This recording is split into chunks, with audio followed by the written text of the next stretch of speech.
Hi there, I'm Katie Wagner. Welcome to Social Media Help Desk. This is the time every week when we get together to talk about what's new in social media and some of the tips and tricks that have been working for us here at the agency.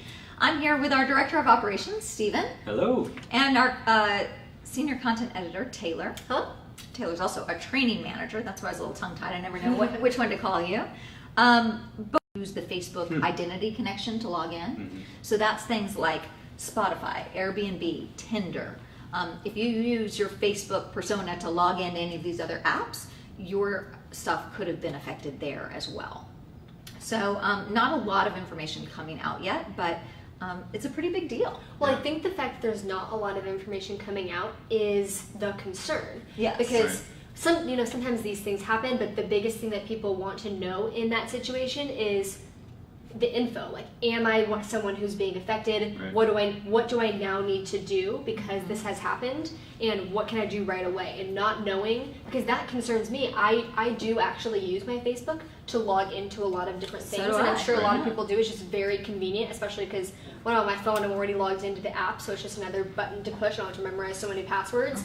But there's a downside to that, and that makes me, and I'm sure a lot of people, really nervous, especially when you don't know which of those apps you need to be concerned about. Yeah. Well, I actually have a friend on Facebook who posted, who said he received a text message with his Facebook password.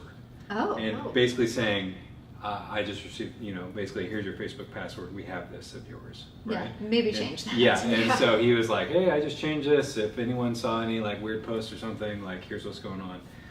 So there's definitely been some fallout from it already. Yeah, and I think you're right. The silence is a little bit concerning, and the only third-party app that's spoken out yet is Tinder. And Tinder says, hey, Facebook, we need some more information so we can protect our users. Right. But you said that you had been aware of something that may have happened that would alert you if you were concerned.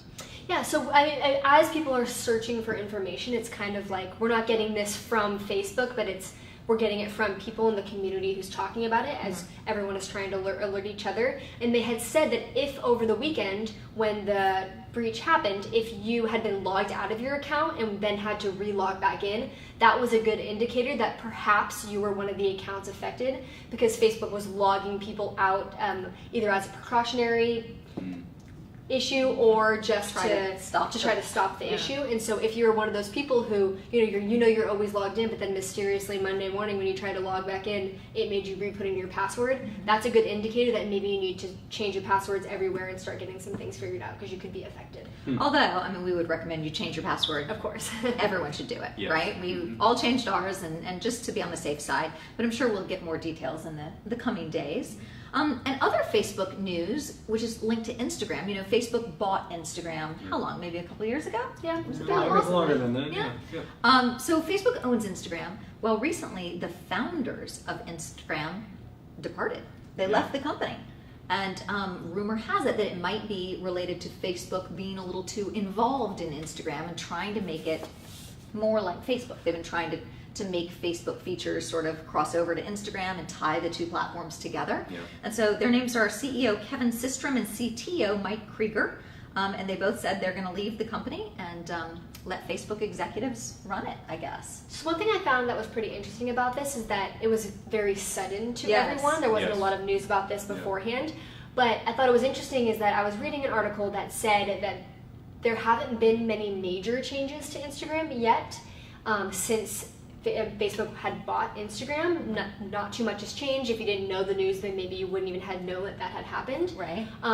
But maybe that there are going to be some major changes, and this is what prompted the exit to be so sudden. So maybe it wasn't so sudden after all. Maybe these changes are coming, and we should be expecting them, because that could be why they have left. Well, I think this telegraphs that something's going to happen, right? Yeah, and I absolutely. think, for me, the biggest change when Facebook bought Instagram is that Instagram's newsfeed used to be chronological. Right.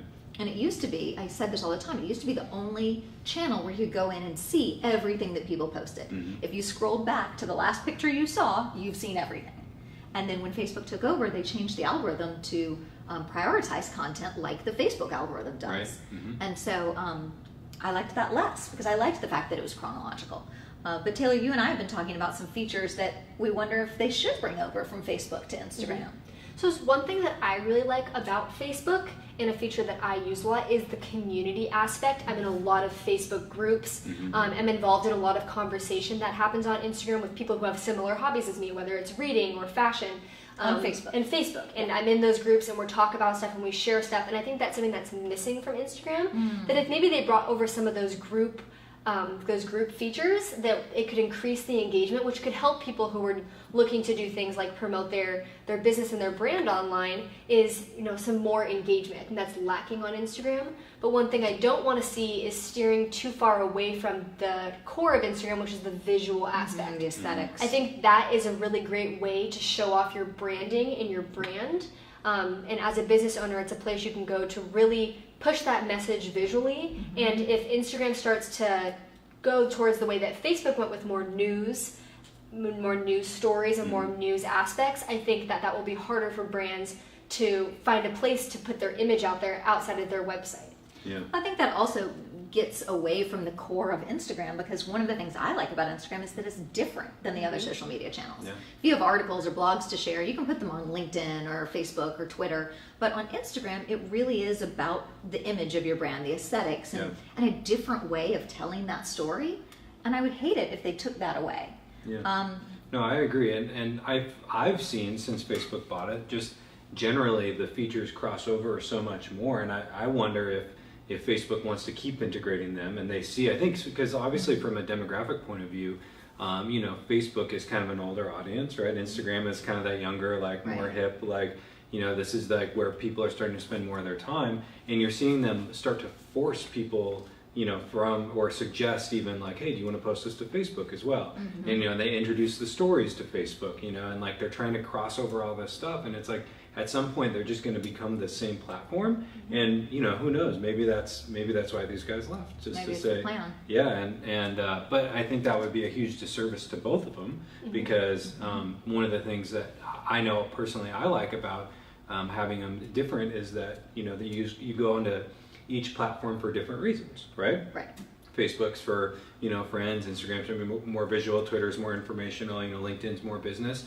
And like, you know, there's a different reason we go into each one of those. Well, and what a disservice for marketers if they become too similar, because you do have different audiences in each segment. You do tell different aspects of the brand story in each channel, and you know, I think the world doesn't need a bigger Facebook. You know, I like that there are multiple channels and multiple platforms. Yeah. So Instagram, meanwhile, has been making some changes to the way it functions, and one of the ones that's happened recently is they allow you now to get Instagram notifications in your browser.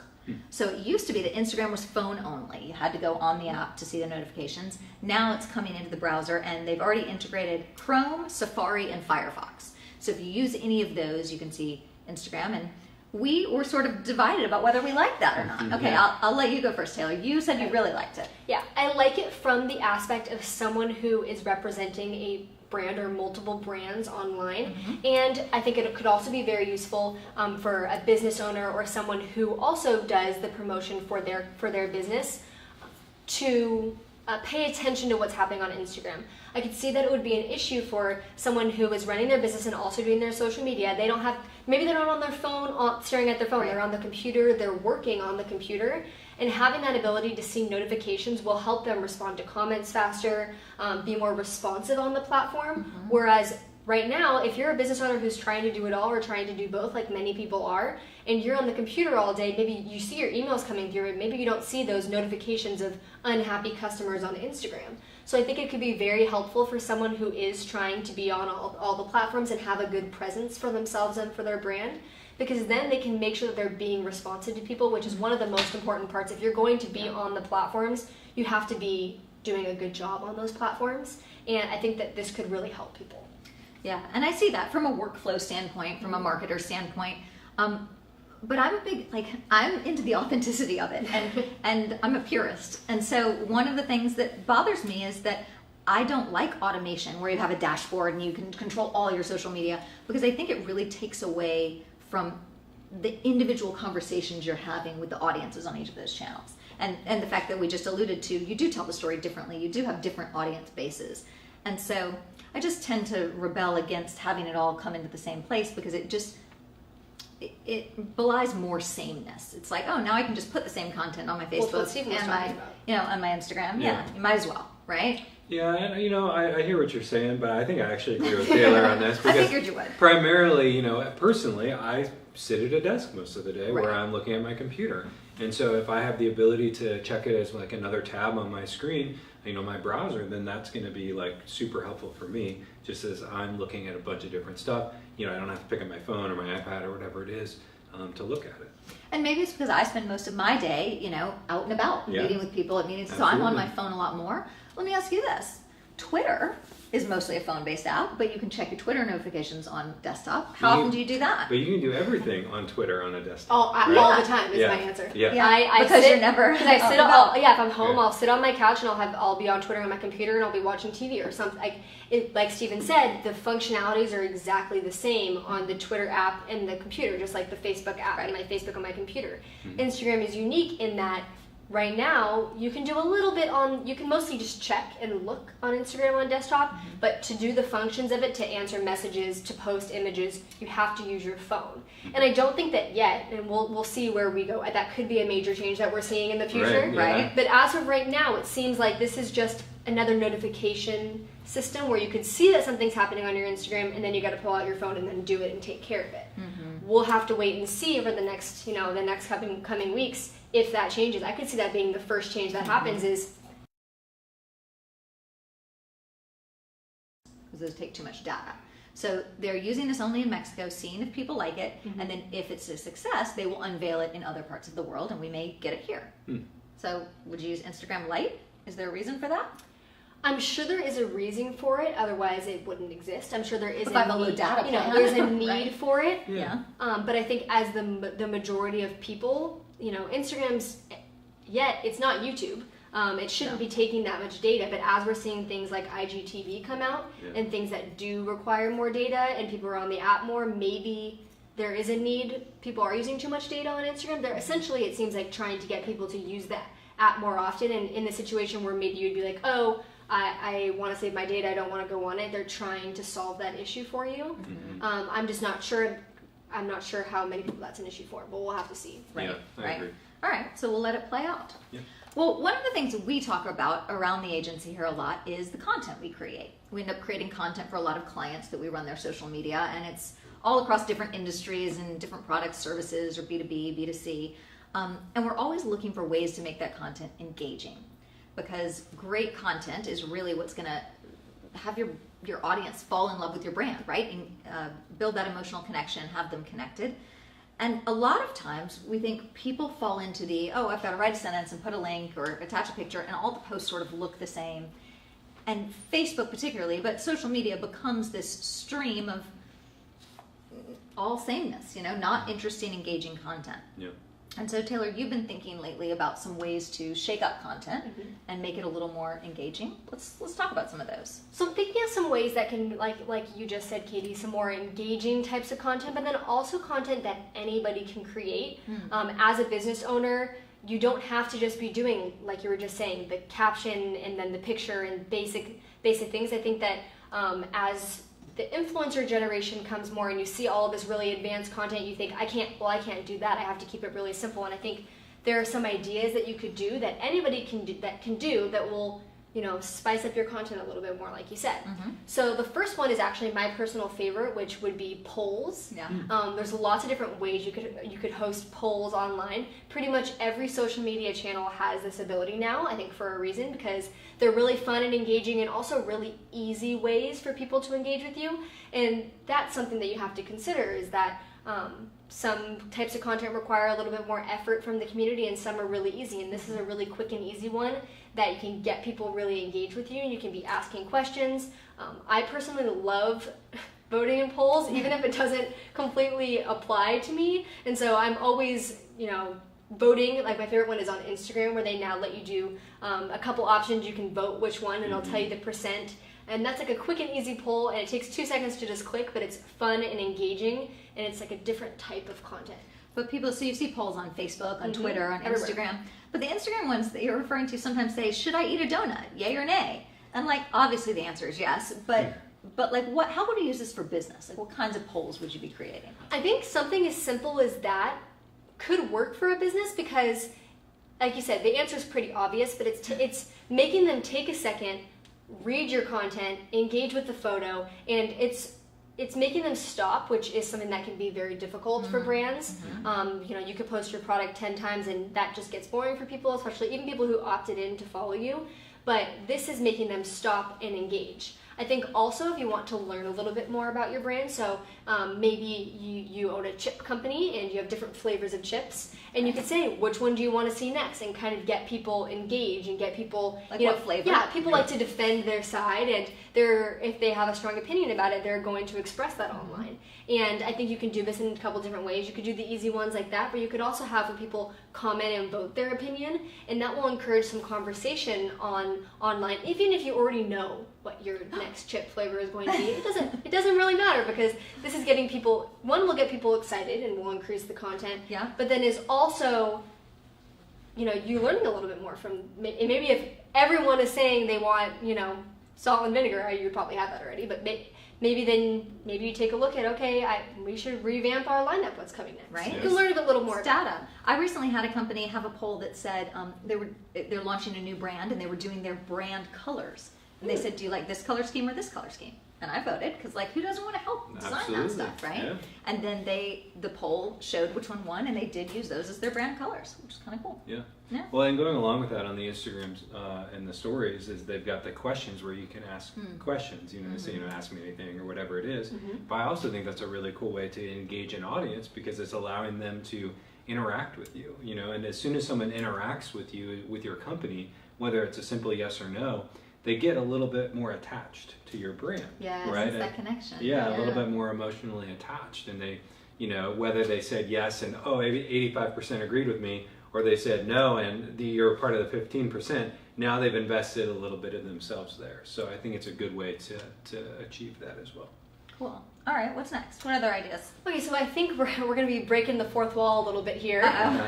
But the next one would be Facebook Live, which is what we're doing right now. We are, yeah. I especially like this because it puts some personality behind your brand, which can sometimes be difficult in a world where everything is online, that maybe you're doing less interactions in person than ever before, especially if maybe your brand is located in a different place than where your audience is. Not everyone does business in person. Sometimes you do business online, whether you're in a consulting agency or an e-commerce brand. And I think doing the Facebook Lives, whether it's something like what we're doing where we're behind it, or the camera's flipped around and you're logging your experience, showing off a party that you're at. There's so many different ways you can incorporate Facebook Live into your business that could really show off either your brand personality and the faces behind your brand, your employees, or just what your brand stands for.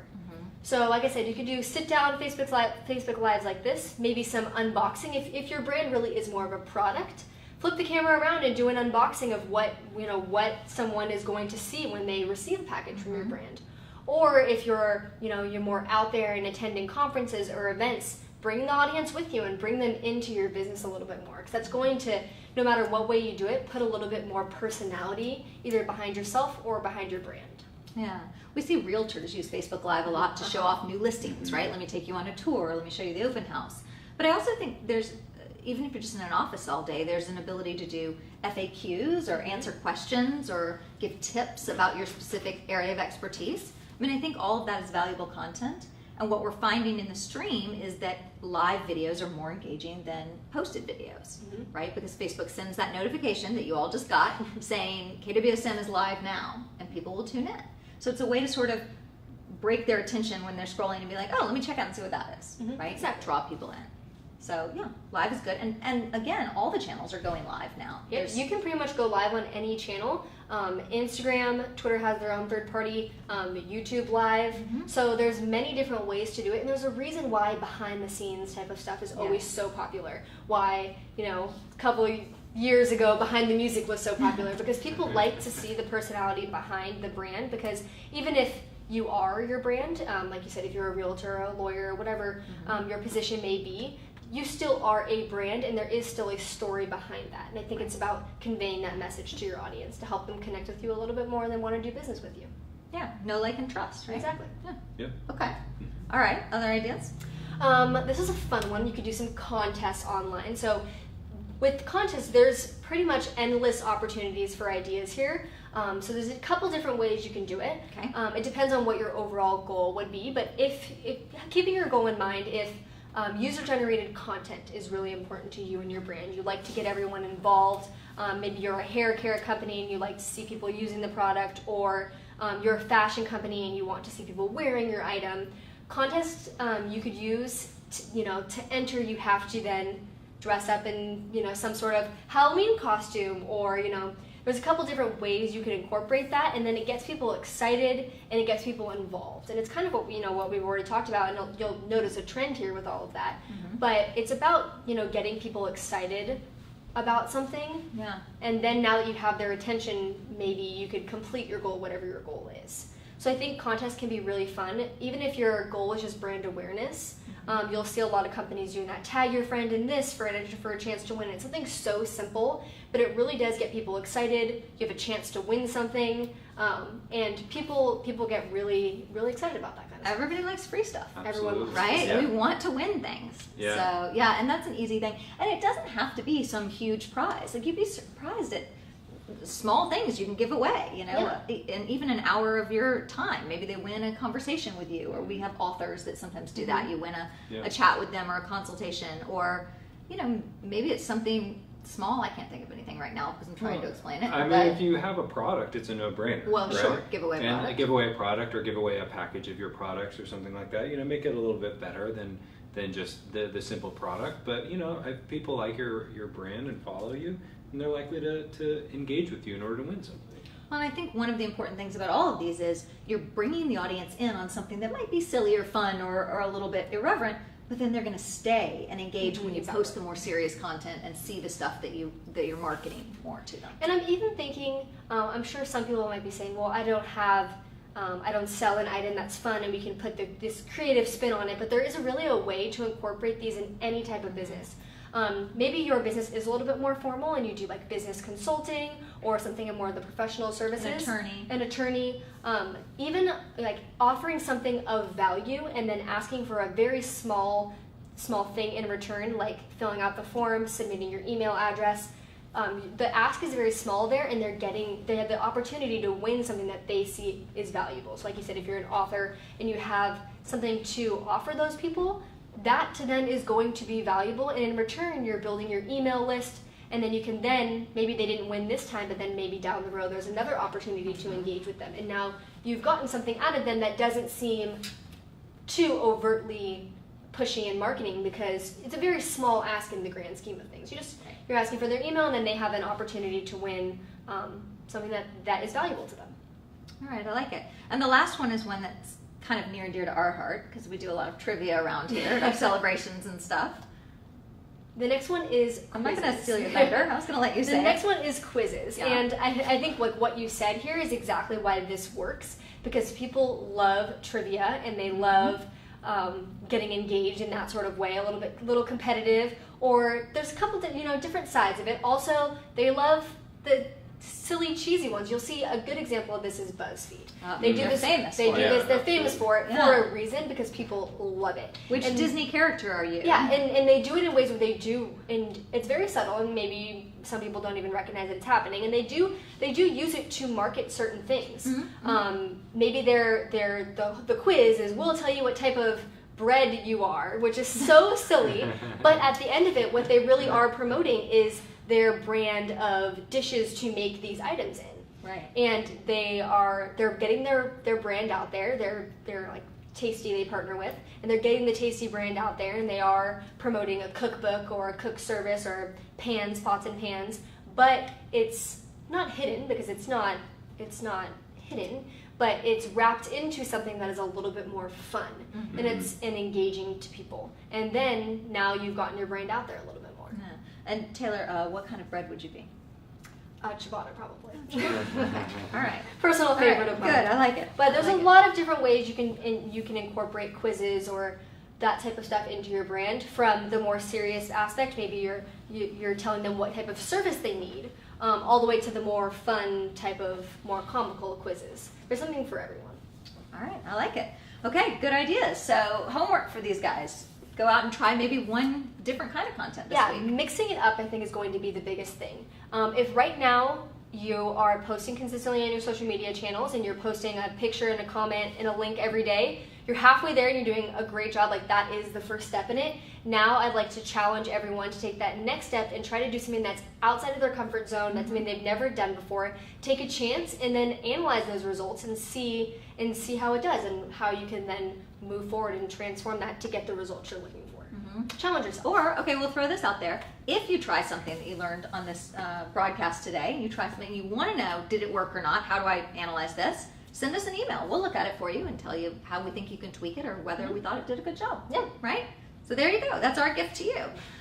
So a lot of what you're talking about is mixing up so people don't get bored with your content. Exactly. But one of the ways that we see people get bored with content a lot is ads.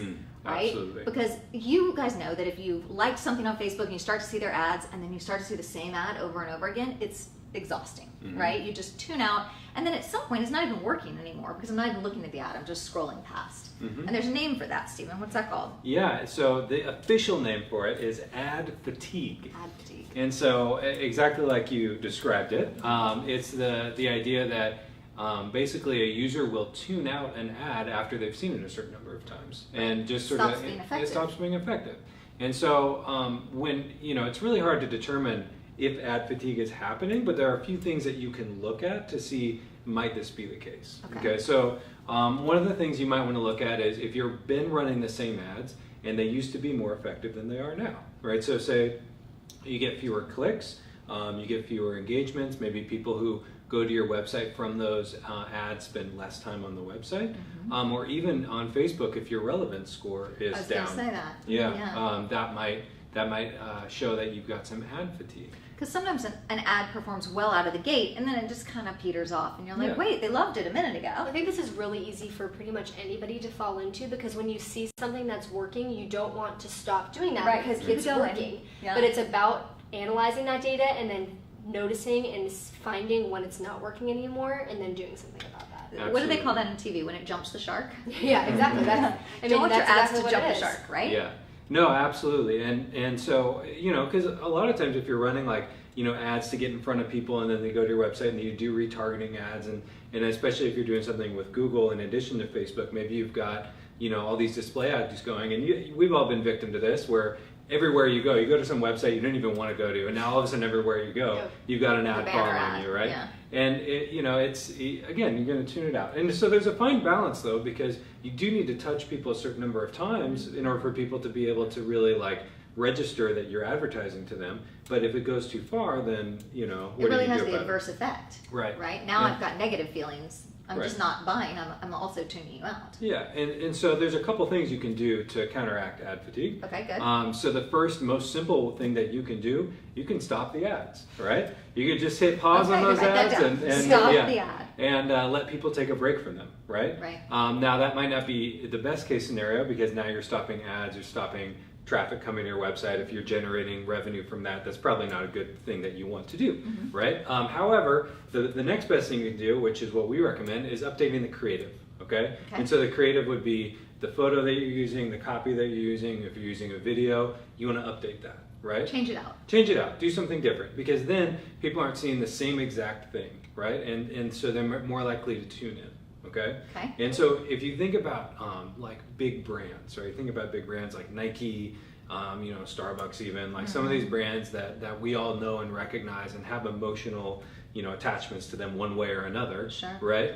They do something really, really well, which is that they have the same branding, they have the same sort of branding throughout, but they're different creatives, right? And so you still feel similar things, they still make you feel things, you still know who the brands are, but they're changing out the ads enough that you don't get tired of them, right? And they obviously have spent, billions and billions of dollars in advertising over the last, however many years they've been around. So they know what they're doing, right? Very much so. So it's always interesting to look at these big brands and take cues from them and see if you can't take, those pieces and boil it down to something that, might work for your business. All right. So sometimes when we start ad campaigns, we have a couple of different creatives that we're going to try one and then switch it out.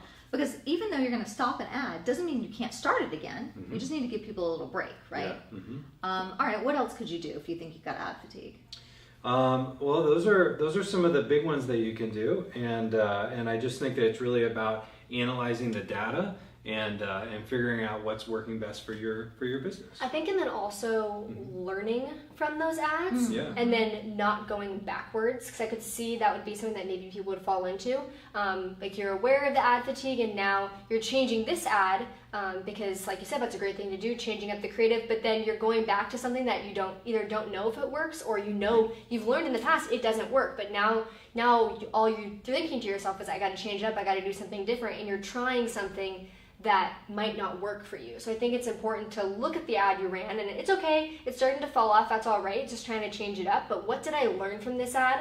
I learned that people really like this slogan, or they're really interested in seeing a photo of this type, or maybe video is what you learned. Like, oh, photos don't work very well for me, but video is really great. Well, if you learned that, now let's move forward and let's try to find another compelling video that changes it up but doesn't completely derail your entire strategy and your plan. Well, ad campaigns are like content. You have to have fresh stuff all the time. It doesn't mean you have to and you just keep alternating them. You have to continue to create new messaging, new images, and new configurations to make that ad continue to pull. That's something that I was thinking about when Stephen was talking, was that this is the case for advertising campaigns, but it can also be applied to some people who don't do paid advertising but use social media for organic marketing, because like you just said, it's the same thing. In the time that we talked about, where I talked about changing up your content and doing something different, that can really help you prevent falling into the ad fatigue or even content fatigue, putting the same thing out all the time. And if you try to mix it up with some different types of content, even if you're not paying for those specific ads,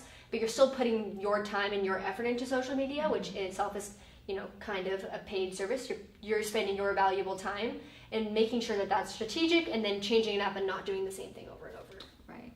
Okay, so takeaways on the ads. I think everyone who's running ads right now should take a look at their ads. Pull up the ad manager.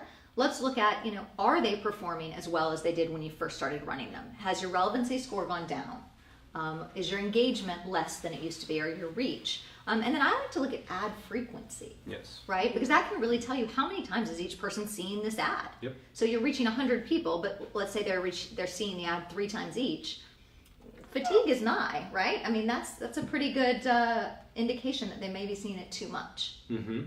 And so if you find that people are seeing it 2 or 3 times, maybe it's time to look at changing it up. And again, should we make the same promise? If you feel like maybe you need some suggestions for your ad, give us a call. We'll help you out with it. This is what we love to do, so we're always willing to help.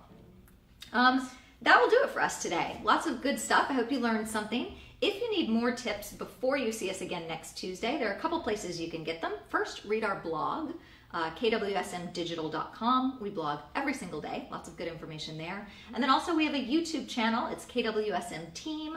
And that has episodes of this show that you can watch, but also our tip of the day videos and a lot of other good stuff. So those are good places to get content. If you feel like you want a little more hands-on help, maybe you need some coaching about how to do social media better, good news. We have our social media boot camp coming up. We only do this class 3 times a year, and it's sold out every time we've done it in 8 years. The first class is this Friday. We actually do have 2 spots left this Friday, so if you're interested, Social Media Bootcamp is a hands-on class that teaches Facebook, Pinterest and Instagram, LinkedIn, and YouTube. It's in a small group setting. There are about 12 business owners that come together. And it's actually really hands-on. We work on our channels in class together. So we'll be teaching you things and you'll be implementing them on your channels while you're there in class with us. So this Friday is Facebook. We'd love to see you there, but check our website for all the details. It's kwsmdigital.com. And until then, we will see you next week. Thanks, everybody.